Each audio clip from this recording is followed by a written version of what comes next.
Welcome to the press review of Friday episode, and we are delighted to have you join us again. We've been joined by a guest this morning to really do justice to all the papers we'll be reviewing this morning. And as you know, the program, we take a look at ABS website and of course stories making their headlines on ABS, and of course daily papers that our daily story. And of course, we've been joined this morning by none other than Imande Ezenago. It's so good to have you, Imande. Thank you. Good morning. And I hope your hand is healing. Yeah, it's getting better. You're welcome to the studios. Thank you. All right, to take a look at some stories trending on ABS website right now. All right, and the first story we have this morning is why Southeast region needs additional state. Anambra Assembly Deputy Majority Leader speaking there. UNIZIC Center for Capital Markets, SEC hold conference on SME in Awka. Igbo Socio-Cultural Group seeks removal of NNPCL VP over violation of federal character principles. And also we have federal government reverses 2022 national language policy. Pakistan's parliament approves sweeping constitutional amendment. And on the sporting scene there, African players for 2026 FIFA World Cup, Nigeria advances to the final after defeating Gabon 4-1 in Rabat. That one will interest you so much. It did, but then we still have the hurdle to cross against Congo because that's who will be playing in the finals. All right, Imande. Yeah, let me start with additional states for the Southeast region. You know, we have been clamoring for these additional states for the region, the Southeast region, and we've cried over that for a very long time, and we pray that it comes. When we look at other zones in the country, the Southeast has the least number of states. And this has been affecting us in so many ways, in the sense that both in the federal character, the sharing locations, and the rest of that, it's even affecting us. That's why the fact we are still crying for more additional states in the Southeast. Some other regions that have more are still looking toward having more. That's to show you the importance of more states and its advantage to that to a particular region that has more.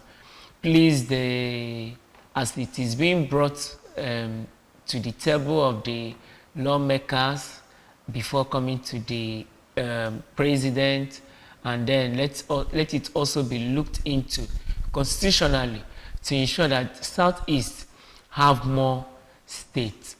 Even if they can give us at least 2, and we'll be happy with that. It will help in our development, allocations, and the rest of that. All right, look at a reversal of this 2022 national language policy. I was like, what must have happened? Our shout yesterday, they didn't actually get to the president of the national. What must have happened for them to reverse it immediately? Maybe some sticks have been wielded. Of course, yeah. So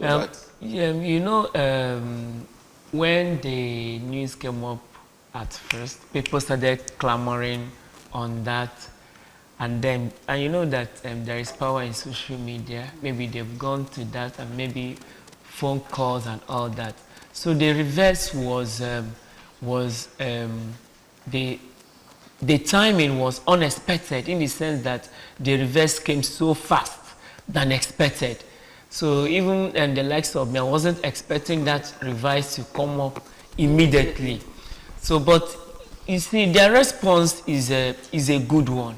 But you see, if this timely response will be emulated in other sectors where Nigerians are crying, you see, Nigeria will be a better place. So that means that our leaders do hear or see whatever thing that we put on, that we write on, or that we tell them. But their problem is the implementation or to carry it on. But I'm so excited that the reversal came up so quick. So I want them to also replicate this timing response to other aspects of the survival of the people, like hunger, insecurity, our education, our healthcare system. Let there be high responsiveness in all these sectors so that Nigeria will always be a better place for each and every one of us and for people that will also come visiting. All right, let's quickly run to the dailies now for want of time. The Punch is first dailies we are looking at this morning, and the banner headlines in front of the Punch reads, Ibadan Convention, PDP delegates arrive amid Sarake's cancellation move, with rider there, ex-Senate President George, top PDP leaders clash over caretaker committee plan as INEC reviews judgment. We also have AMCON officials and lawyers face contempt charges for contravention of court orders. Tinubu shifts 15% fuel import duty to the first quarter of 2026. Are they still on this? National Assembly shifts YXCBT adoption to 2030. Okay. Oh. Genocide interview. Don't panic. Piers Morgan tells Tuga. Airlines reject fresh $11.50 NIS fees. And of course, the picture in front of the Punch reads, this happened in Lagos, I think yesterday, when the Lagos State Government Ministry of Agriculture and Food Systems gives 150 million naira grant to 33 innovative agripreneurs under the Lagos Agri-Thon competition, and awarded checks at the Lagos Agri-Innovation Summit 2.0 held at Harbour Point, Victoria Island. That's a good one. Nigeria is developing gradually. All right, we move on now to the next paper, which is the Vanguard newspaper. No religious persecution, genocide in Nigeria. That's coming from Idris Tuga, AU. And of course, we have a rider there, or riders there. PFN asked Trump to support Tinubu against insecurity, rejects military threat. Trump echoed what Nigerians of good conscience have been saying. That's Peter Obi speaking. We also have other stories. AMCON officials and lawyers face alleged contempt. We've seen that. Osimhen shoots Super Eagles past Gabon. That's Nigeria 4, Gabon 1. Yes, we say congratulations to Nigeria at this. And that's the much we're trending this morning on those papers. Let's see. Moving of YXCBT's adoption to 2030. Is it not very far? 2030. That's just 5 years away now. Okay, 5 years Just away. 5 years 5 away. years is not far. Yeah, it's not When we're already with CBT in JAM. And our children use this phone anyhow. Because so what could be holding us? JAM is just 4 papers now. And you know WAEC, 9 papers now. And you know WAEC has, they have okay, you guys are in support of what they're doing. Even to start with, we even going into that CBT. We are not prepared for that yet. Okay. We already know the glitches that we experience in JAM. In JAM, let's not go to election for now. Because that's where glitches, and then at the end of the day, they will say, okay, that the first exam written, the first JAM written has been cancelled. That another set of exam will be written because of the glitches. So you see that Nigeria, or should I say, because WAEC is not just particularly, it's not peculiar to Nigeria alone, it's just West Africa. But if you narrow it down to Nigeria, you find that we are not ready, we are not fully prepared. We've not come out from the glitches and problems that we have with JAM and other means of electronic exercises that has been going on in Nigeria. and we're talking about WAEC. And you know, in WAEC, you have 9 papers, not just 9 papers. We have practical, we have objective, we have subjective, and we have theory, and as the case may be in all this. So you see that for now, that that we are not prepared for this WAEC CBT. So we believe that we have to first of all work on the JAMB issue first, the election and other aspects of electronic exercises that has been going on in Nigeria. All right, and I felt they should have also moved the 15% fuel import duty to 2030 also. They moved it to 2026. That's first quarter. That's the beginning of the 2026. The 15% fuel import that we are talking about is good, though it is coming so sudden. Now, we are not, this fuel issue should not be a problem now. But what do you say is good? What we should be looking at is the permanent solution to this increment and the rest of that, since we are oil producing state. So bringing it up to 2026 is not welcoming. Even the 15%, 15% increase is good. It's a mistake rather. Okay. Even the 15% input, is at the high rate, because the consumers, which are the Nigerians, are the ones that will suffer it at the end of the day. Okay. So you see, it is not supposed to be so. So what we should be looking at is the reduction on the input, then the increase in the output, and then the reduction in price generally. Then it will give room to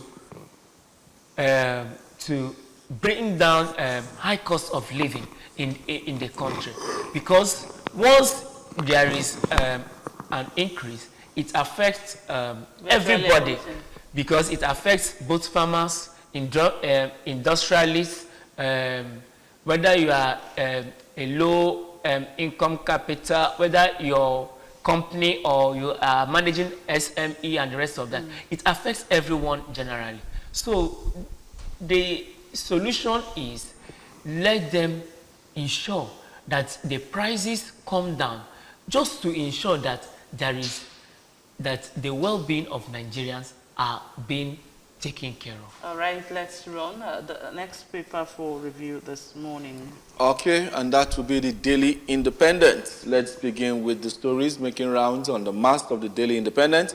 ADC slams Tinubu over 1.15 trillion naira loan, alleges fiscal recklessness. VOT confident PDP convention can hold, cites legal clearance. And then the banner headline is inflation seen easing to 16.29%, but tight policy to remain.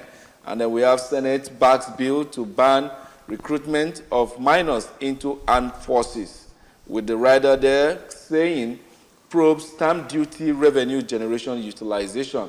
That story you can find on page 7.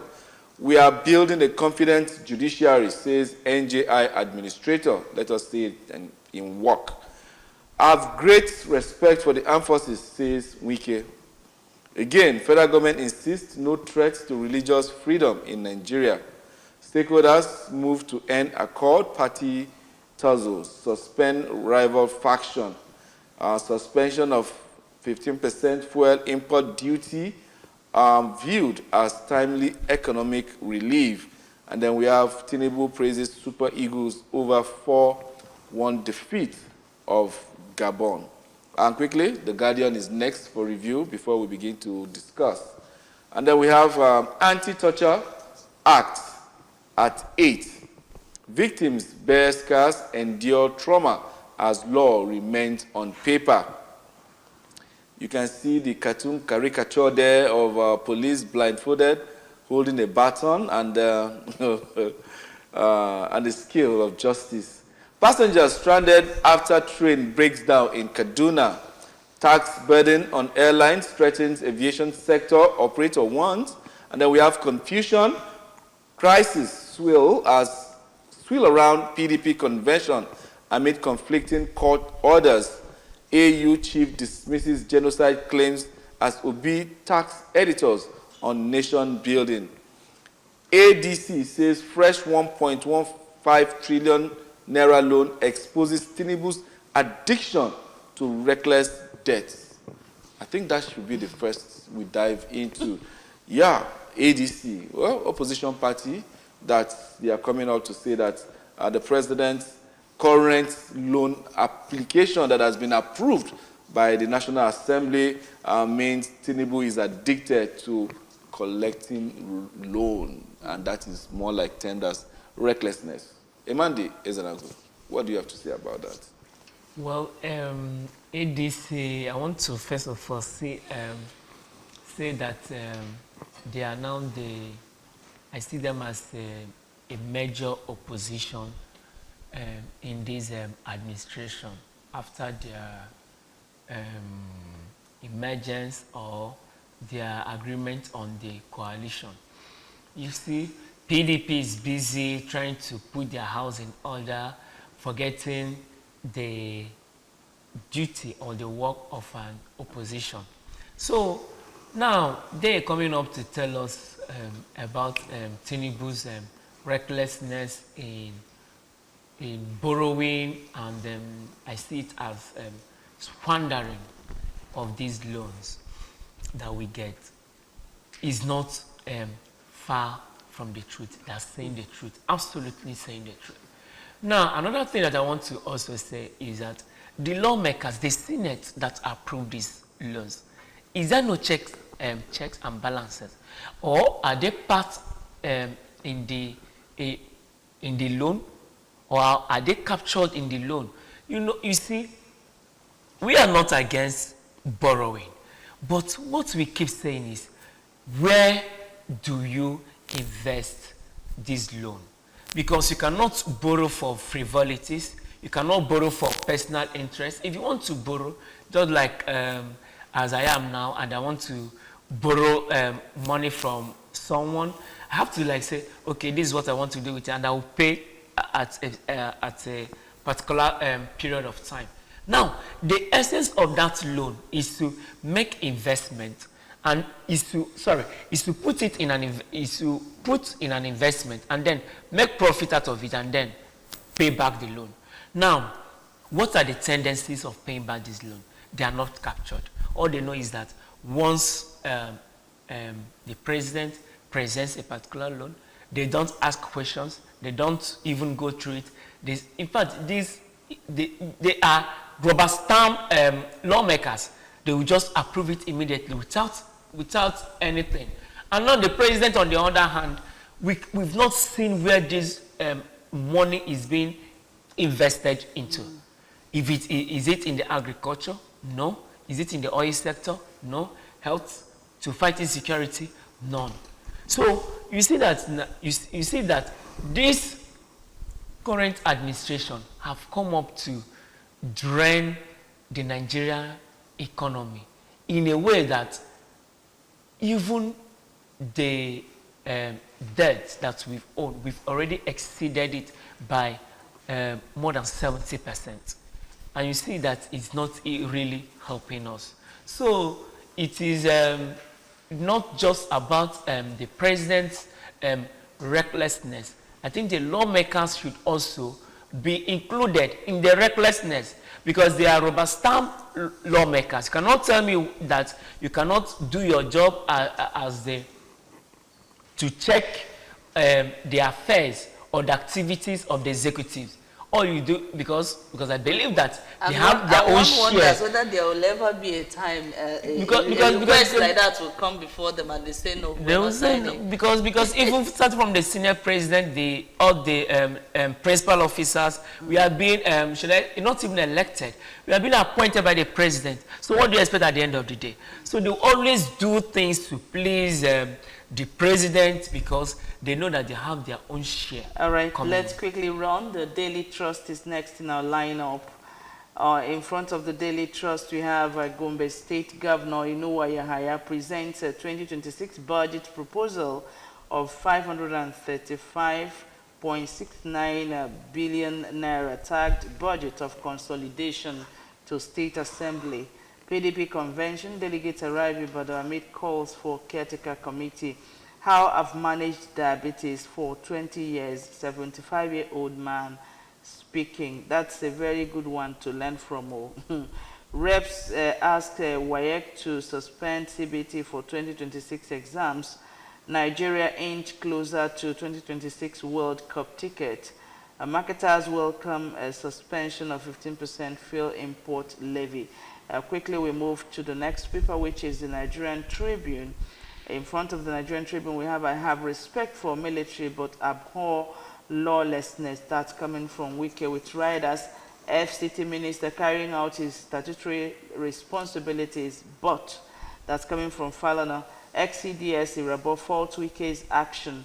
Reps move to suspend. Okay, we've seen that. Senate launches probe into stamp duty revenue. NCP approves the BPA move to cede Afam power plant to Transcorp Power Consortium. PDP seeks to join Bayelsa Deputy Governor's suit against moves to impeach him. Now on health, chronic kidney disease is now 9th leading cause of death globally. And this report is from Lancet study, how misinformation on capital gains tax sparks 4.6 trillion naira market loss. Troops foil abduction of 74 NYSC members in Borno. FG holds planned 15% import duty on petrol.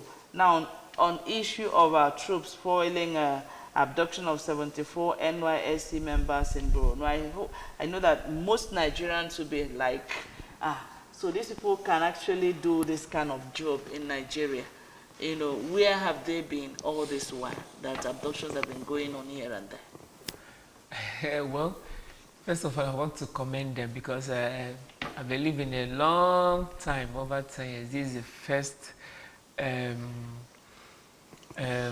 or should I say, not the first, should I say, it is one of the most interesting news that we've heard so far in the aspect of insecurity in this country. And if they can foil this abduction of NYSC members, definitely they can do more. There is every tendency that they can do more. You know, one thing in this aspect of, should I say, the military is, apart from providing the ammunitions, the weapons, and the rest of that, another thing is encouragement. When someone is doing so hard, you encourage the person. So that shows that, of course, they can do more. And of course, they can do that. All right, so, let's take a look at this banner headline in front of Nigerian Tribune. I have respect for military, but abhor lawlessness. That's coming from Wike. That means that issue is still on, you know, the altercation that happened between Wike and the military 2 days ago. when we are talking about lawlessness, I think who is lawless even in this that's what I want to say. Wike should first of all put himself in checks when we are talking about lawlessness.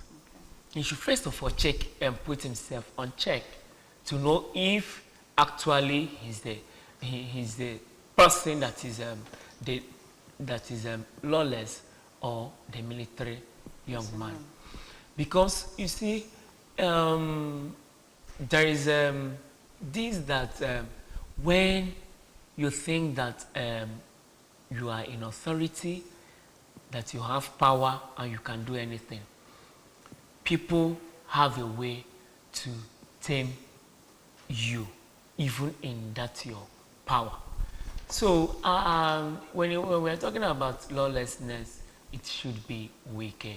And the young man, the young military personnel, never showed any sign of lawlessness on that video. He comported himself and he responded respectively to the FCT minister. So the only thing the FCT minister has to do is to put himself on check and then know when he crosses boundaries. You see, that you are doing your job, there are times that you cross boundary. in the course of that particular assignment given to you. So that is where Wike should first of all look at and then check himself and know if he is the lawless person. That, in fact, he should first of all look at himself and then put himself on check. All right, let's see the last paper. The blueprint is the last paper for review, and there we have it again. There is no genocide in Nigeria, says AU chief. Counter negative narratives, Idris urges communication experts. And then we have here 850,000 Nigerian children die yearly from preventable causes. That's coming from the Minister for Health, that's Party. And then we have federal government, Queens, signed 30-year deal on cleaner power. And then we have Nigeria, 2 steps to World Cup, and France, Gabon, 4-1. Wike denies clash with military, says rule of law must prevail. Face-off unnecessary, Matawale. Our troops saved 74 NYSC corps members from mass abduction in Borno. And then we have here, okay, the stories are not too good. NAFDAC destroys 20 billion naira worth of fake banned expired drugs. Ondo man sentenced to death over rape and murder. Okay, and that's all we have for you on the front page of the Blueprint newspaper. We've seen this story of there is no genocide in Nigeria, says a chief. Emandi, is the AU chief speaking as a compromised person, or is Nigeria trying to, do the ostrich in trying to make it seem as if all is well in this part of the world concerning these genocide stories that has been making the rounds globally now? I believe that everyone is saying his or own, making these opinions based on based on their selfish interest. That's, to me, we all know the truth that there is high rate of genocide in this country. Even before the comment of Trump about genocide, or should I say, yes, coming to intervene based on the genocide we have in this country, some Nigerians, should I say, some politicians in Nigeria have already started disputing the fact that there is no genocide in this country. But they know the truth that there is genocide in this country. Now, if there is no genocide in this country, why has the president be on his toes to ensure that there is security in the country, let's say in the past a week or more, that he is now trying to put the country in good shape, in good place? So the AU chief is not saying the truth. He's telling lies and coming to tell such lie on national television and on the front page of the newspaper is not welcoming at all. It is not, because we know that the major people the major victims of insecurity in this country are Christians. Now what do you call that? Now these are group of Fulani herdsmen that come for negotiation. They come with their convoys, they come with their guns, and you tell me that such scenario is not existing in this country. All right, we can actually go on and on, but that's the much time could allow us to take on the press review today, Friday, the 14th day of November 2025. And of course, a lot of stories have been read out this morning, a lot of issues raised here. Coming from our guest this morning, let Nigeria look inwards and see where they have missed it and start making up so that our country will get better with time. We'd like to thank you so much, Imandi, for your time this morning. Thank you, and thank you, Angel, for having me. All right, and that's just about it on the press review. Do sit back because we have more on Good Morning Anambra Show.